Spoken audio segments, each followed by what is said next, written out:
En nombre del Padre, del Hijo y del Espíritu Santo. Amén. Señor Dios, que amas los corazones rectos y sinceros, concédenos escuchar con humildad y sencillez tu palabra, porque en ella encontramos la vida verdadera. Habla, Señor, Que tu siervo escucha. El día de hoy leeremos del Evangelio de San Marcos, capítulo 1, del versículo 29 al 34. Al salir de la sinagoga, se fue con Santiago y Juan a la casa de Simón y Andrés. La suegra de Simón estaba en cama con fiebre y le hablaban de ella. Se acercó y tomándola de la mano, la levantó. La fiebre la dejó y ella se puso a servirles. Al atardecer, a la puesta del sol, le trajeron todos los enfermos y endemoniados. La ciudad entera estaba agolpada a la puerta. Jesús curó a muchos que se encontraban mal de diversas enfermedades y expulsó muchos demonios. Y no dejaba hablar a los demonios, pues lo conocían. Esta es palabra del Señor. Honor y gloria a ti, Señor Jesús. Antes de iniciar esta reflexión, nos encomendamos a Dios para que con su luz y su gracia podamos comprender mejor su palabra y que su mensaje quede en nosotros para que nos ayude en nuestra conversión. Sobre estos pocos versículos leídos del Evangelio de Marco, mucho se ha dicho y escrito, principalmente porque relata uno de los milagros más emblemáticos de la vida de nuestro Señor Jesucristo, la sanación de la suegra de Pedro. Es en la casa de Pedro donde por primera vez a la iglesia, que somos todos, se nos presenta la propuesta de que el modo de seguir a Jesús es servirlo. Cuando somos sanados por Él, inmediatamente el Señor nos invita a que nos levantemos y nos pongamos a servir. En un mundo donde la lógica es ejercer la autoridad del fuerte sobre el débil, del rico sobre el pobre, el Evangelio nos propone lo contrario. Si has sido sanado por Jesús, levántate e inclínate para servir a los demás. Esta mujer, de quien nos habla muy poco el Evangelio, es la primera dentro de una gran multitud que entenderá que el encuentro con el Señor solo será pleno si se ponen a servir. Ella es una suegra y por ende una madre. ¿Cuántos voluntarios y servidores llegan por estas madres que siguen regalando a la iglesia esa fragancia de servicio que no se acaba? El mismo Señor que nos ayudó a levantarnos es quien nos da la gracia de poder ser servidores de todos por amor a Él. Enseguida ella se levantó y se puso a servirlos, dice el texto. El servicio tiene decisión, lo que supone voluntad de hacerlo. El servicio es un bálsamo que perfuma la vida.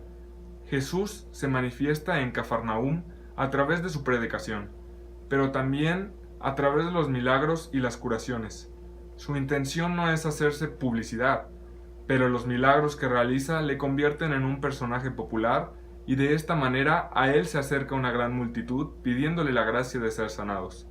Jesús, sanando a los enfermos, se pone al servicio de los demás, que es justamente lo que predica y con ello expresa el amor de forma concreta, el amor que es principio y fin de todas sus acciones.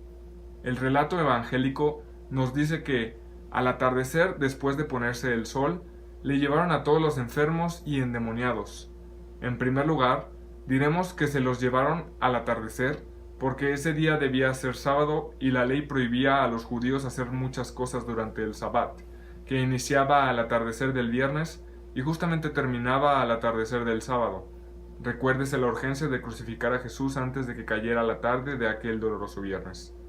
Sobre la curación de enfermos, el Catecismo de la Iglesia Católica nos recuerda que la compasión de Cristo hacia los enfermos y sus numerosas curaciones de dolientes de toda clase son un signo maravilloso de que Dios ha visitado a su pueblo y de que el reino de Dios está muy cerca.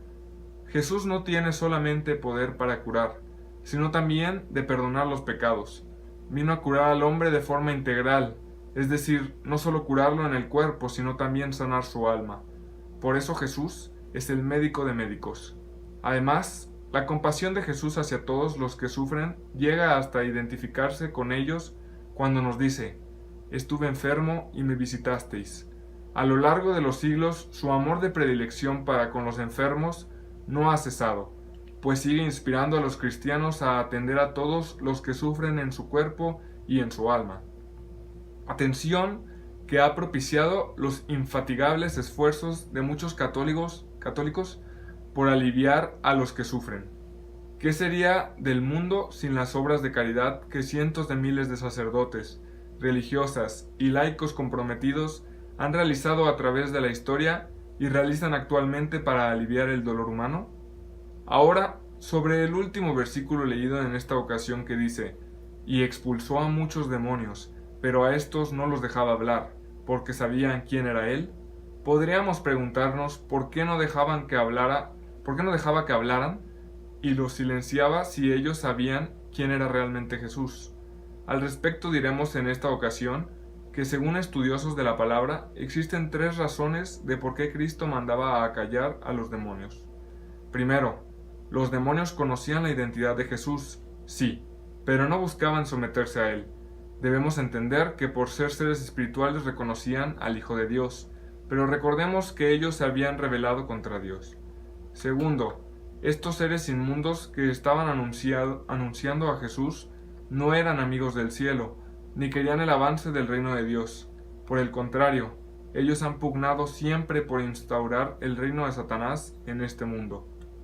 Y tercero, no era aún el momento de que Jesús revelara su identidad, pues apenas iniciaba su predicación y había mucho que enseñar a sus seguidores sobre su doctrina. Por último, los invito a que hagamos de este mensaje una oración. Señor, gracias por venir a mi casa. Estoy agradecido por la atención personal que me das, especialmente cuando estoy enfermo y necesitado de tu gracia. Quiero corresponder rápidamente, como lo hizo la suegra de Pedro, sirviendo con alegría y prontitud a todos mis hermanos. El mundo está enfermo, muchos tienen una gran necesidad de ti.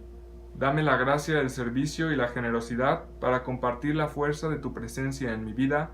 Amén. Amén. Amén. Señor Jesús, palabra encarnada de Dios, te damos gracias porque nos has iluminado con su mensaje, que produzca en nosotros el fruto para el cual tú lo has destinado. Amén. Amén. Amén. En nombre del Padre, Padre, del del Hijo y del Espíritu Santo. Amén. Amén.